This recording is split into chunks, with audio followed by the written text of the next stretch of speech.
लेकिन सिर्फ परीक्षा की ही चर्चा नहीं।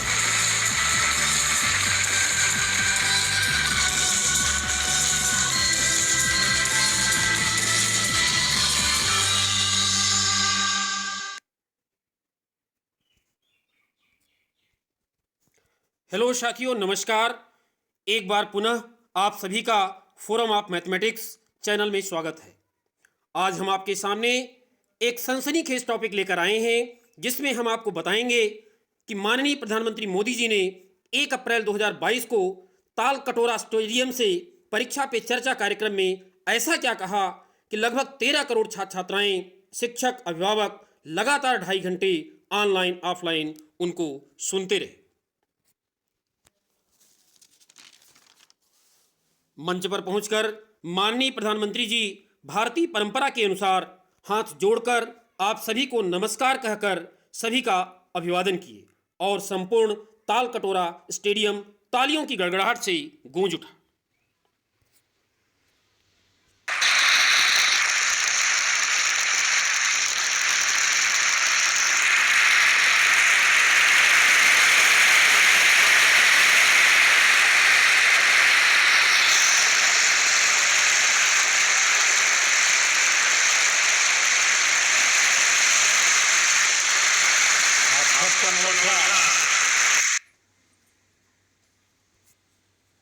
माननीय प्रधानमंत्री जी के ज्ञानवर्धक उद्बोधन के पश्चात शुरू हुआ प्रश्नों एवं उत्तरों का सिलसिला। देश के विभिन्न राज्यों से आए प्रतिभाशाली चयनित छात्र छात्राओं, शिक्षकों एवं अभिभावकों ने अति शिष्टाचारी अंदाज में माननीय प्रधानमंत्री जी से सवाल किए। माननीय प्रधानमंत्री जी ने अपने वृहद अनुभव के आधार पर बड़ी कुशलता एवं सहजता से प्रश्नों के उत्तर अत्यंत व्यवहारिक, सरल एवं सारगर्भित शब्दों में दिए। प्रश्नों के उत्तर सुनकर छात्र छात्राएं अत्यंत हर्षित महसूस कर रहे थे। आइए देखें छात्रों ने माननीय प्रधानमंत्री जी से पहला प्रश्न क्या पूछा। परीक्षा के तनाव से कैसे निपटें। परीक्षा के तनाव से कैसे निपटें, इस प्रश्न के उत्तर में माननीय प्रधानमंत्री जी ने क्या कहा। परीक्षा जीवन का एक सहज हिस्सा है, हमारी विकास यात्रा का एक छोटा सा पड़ाव है और उस पड़ाव से हमें गुजरना ही है तथा कई बार हम एग्जाम दे चुके हैं, कोई पहली बार एग्जाम देने नहीं जा रहे।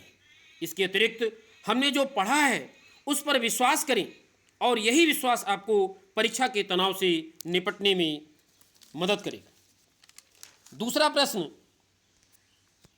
ऑनलाइन शिक्षा से जुड़ा हुआ है। ऑनलाइन शिक्षा से छात्रों को सोशल मीडिया की आदत बन गई है, इससे कैसे छुटकारा मिले।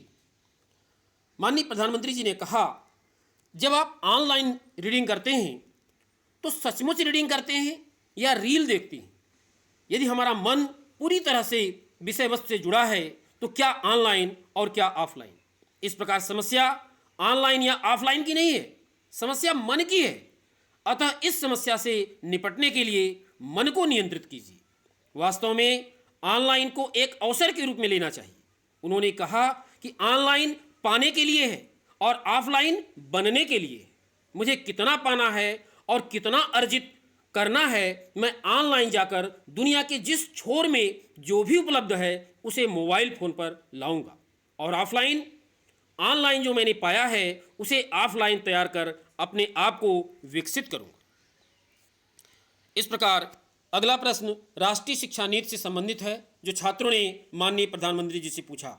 राष्ट्रीय शिक्षा नीति छात्रों के कौशल को विकसित करने में किस प्रकार सहायक है। माननीय प्रधानमंत्री जी ने कहा, बिना खेले कोई खेल नहीं सकता। खेल से टीम स्पिरिट आती है, साहस आता है।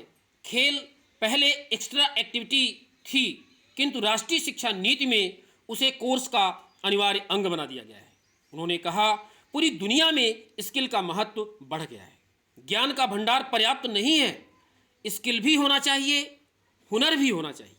इसलिए विभिन्न प्रकार के स्किल को राष्ट्रीय शिक्षा नीति में सिलेबस का मुख्य अंग बना दिया गया है, ताकि कौशल के विकास के लिए पूर्ण अवसर प्राप्त हो। चौथा प्रश्न, क्या छात्र परीक्षा से डरते हैं या अपने माता पिता या शिक्षकों से डरते हैं। माननीय प्रधानमंत्री जी ने मंच से भारत के सभी पेरेंट्स एवं टीचर से अपील की कि वे बच्चों की रुचि एवं क्षमता को पहचाने। हर बच्चे के पास एक विशिष्टता होती है और उस विशिष्टता को पहचाने बिना हम यदि अपने अरमान को पाने के लिए बच्चों पर दबाव बनाते हैं तो यह हमारी कमी है। उन्होंने छात्रों से कहा कि आपको अपने पेरेंट्स एवं शिक्षकों सबकी सुननी है, किंतु स्वयं को पहचान कर अपना रास्ता स्वयं चुनना है। पांचवा प्रश्न मेमोरी से संबंधित है। परीक्षा हाल में याद किए हुए प्रश्न भूल जाते हैं, कृपया मार्गदर्शन कीजिए। माननीय प्रधानमंत्री जी ने कहा कि सृष्टि की सबसे बड़ी सौगात वर्तमान है। जो इस वर्तमान को जान पाता है, जो इस वर्तमान को जी पाता है, उसके लिए भविष्य में कभी क्वेश्चन मार्क नहीं आता है। भूलने का कारण भी यही है, हम उस पल को जी नहीं पाते। आप उस पल को जीने की कोशिश कीजिए, वह पल आपकी शक्ति बन जाएगा। अर्थात यदि हम एकाग्रचित्त होकर विषय वस्तु का अध्ययन करेंगे तो भूलने की बीमारी से मुक्त हो सकती है।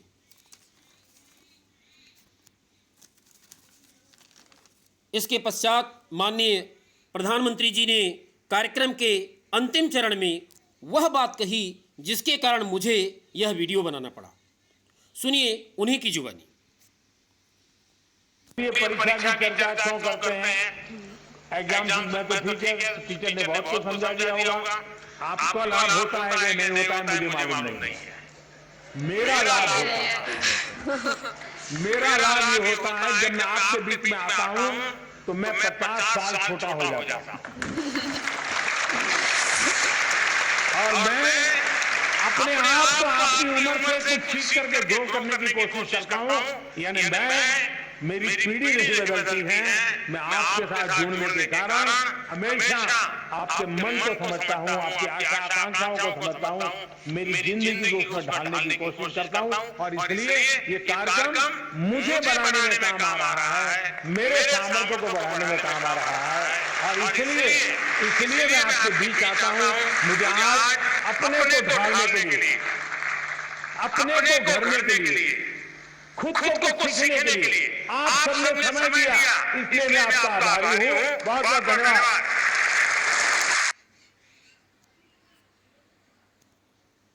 Thank you, all the best.